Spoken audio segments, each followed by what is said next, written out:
My name is Nick448. I did my project on distributed service for DDoS attacks. You can see from the pictures that there's a lot of users attacking the target server, and there's attackers and users at the same time.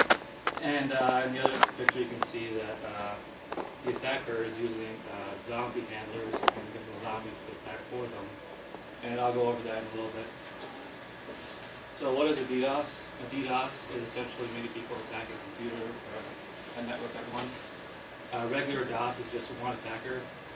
In the past, it was possible for just one attacker to take down a server or network, but nowadays not so much. You have to have many people doing it. So it's essentially making machine or network unavailable for data users. So let's say anonymous attacks a bank.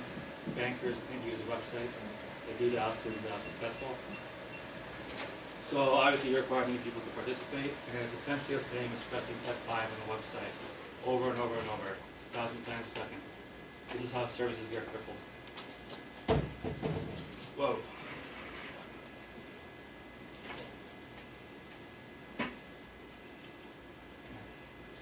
So for my demonstration, I did this on my home computer. I used a program called Low Orbit Ion Cannon. Copy the address over there, you lock onto it, and then you specify what kind of method. I chose UDP because you don't have to get a response, you just keep sending it. I sent 9,000 threads. And apparently you can send a message in there, and I don't know why, but this program is very meme related, so I wrote a little message in there. Obnoxious, of course. And then you click the I'm in charging my laser button. And essentially you flood the web server with requests. You can see in there that right as you click it, it already goes to 100,000. And by the end of this, I will have sent 8 million requests. I refreshed the website. It's not loading. That's not because I took it down. It's because I'm just overwhelming my router with information being sent. Right now I'm going to open a new tab for Google and Bing. And you can see that my internet is essentially not working because it's completely flooded by these requests.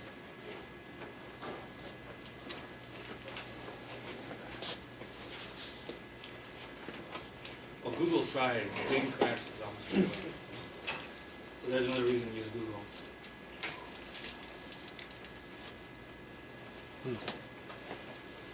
It'll take a second. So, if I had more friends, I could probably successfully a DDoS website, but if I do it by myself, it's just essentially my internet fighting against another person's internet, so it's not going to work.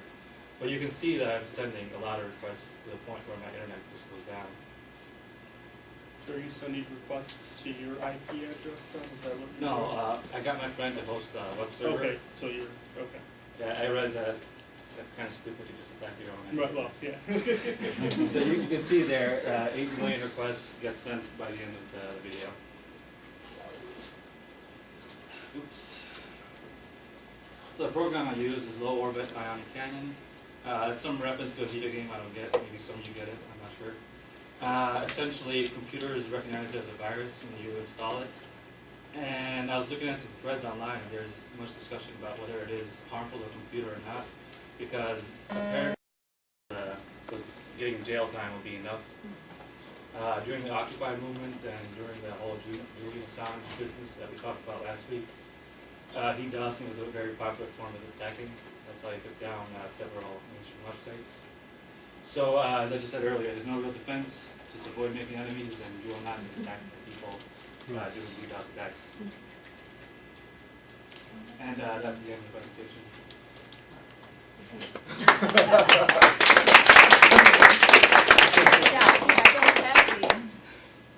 Just for some background on the Low Orbit Ion Cannon project where I investigated Anonymous, and the history behind the Low Orbit Ion Cannon was developed by a company a little while ago that was later released in the public domain, and then was later picked up by several members of Anonymous on 4chan's B forum. So they kind of repackaged it. The name comes from the IM cannon from Command and Conquer, and that's why it's so heavily meme related. And it was initially used to attack the Church of Scientology and Project Chanology. It was used against the RIA, and was used in retaliation for the mega upload seizure. So it's pretty much ingrained in the roots of 4chan and kind of, it's a pretty popular tool and there's multiple versions of it, but it's basically a network stress test application that was pushed out to other for a particular reason, and they instruct other people who follow the project to point their low orbit ion cannon to be a slave, and then the master puts in the IP address that they want to have. So really, as a contributing member, all you do is just press a button and let someone else take over it for you. But you can also use it on your own without being a zombie. You can just get the IP address of whoever you're targeting, because it gets spread around and you just go from there. So it's relatively safe if you want to use it. It's not malicious in itself. It's just a stress testing application that's been popularized. It might be risky to use it though. Yeah, because it's won't be risky to use so it, well known. in itself, it doesn't register as malware usually. Right. It doesn't get The first guy that was ever convicted of a DDoS attack is the guy that did the Church of Scientology. He's the first guy that ever did time for this. So I don't know, but I wouldn't use it myself.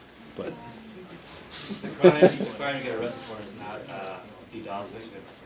If they say it's like web defacement or whatever Yeah, it was, yeah. but maybe it wasn't that particular tool. But I know that that one's really well known. So I don't know.